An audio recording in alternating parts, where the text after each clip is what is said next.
This is what I hear every morning when I wake up. And all day, during my school and during my Zoom classes. Yes, this is my pet bird, Zazu. He will continue to make this noise until I let him out of his cage, and at that point, he just attends all my classes with me. As I learn more and more about music theory in school, I also learn more and more about my pet bird, Zazu, and I thought it'd be fun to explain the topics that I'm learning about in my class through my bird. There are three main harmonic functions that are most commonly used and in some cases expected: tonic chords, subdominant chords, and dominant chords. I'd like to explain the purpose of these harmonies through the perspective of Zazu.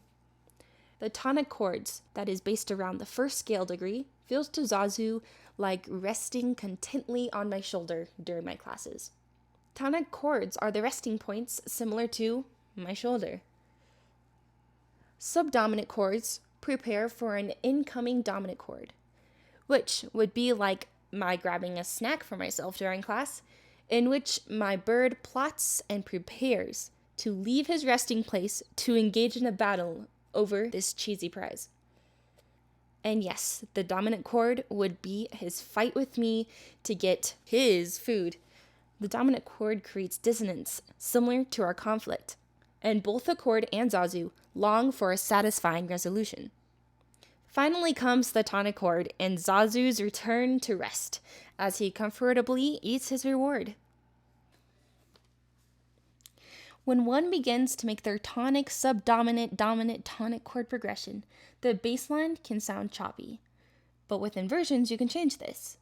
Think of your bass line like the two ways my bird flies: purposefully and panicking. In both types of flying, he's still accomplishing the goal to find a resting place. But one way is controlled, intentional, and graceful. A bass line accomplishes control, intention, and grace through stepwise motion or some kind of pattern. I'm going to show you two videos.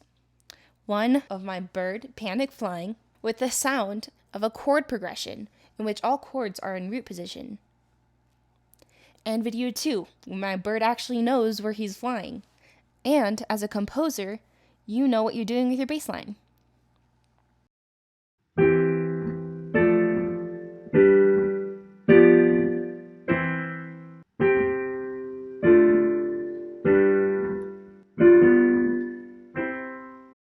Here is a chart that shows you how you can possibly write effective bass lines. As you notice, you can see the scale degrees from 1 to 7.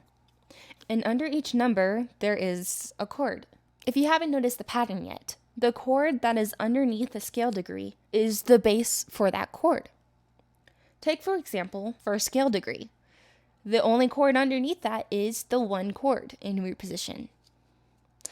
On the other hand, you have the 5th scale degree, which has 2 chords. It has the 5 chord or 5/7 chord in root position, but it also has the 1/6/4, which has the 5th scale degree in the bass. This chart is a fantastic way to write an effective bass line while still following the pattern of tonic, subdominant, and dominant.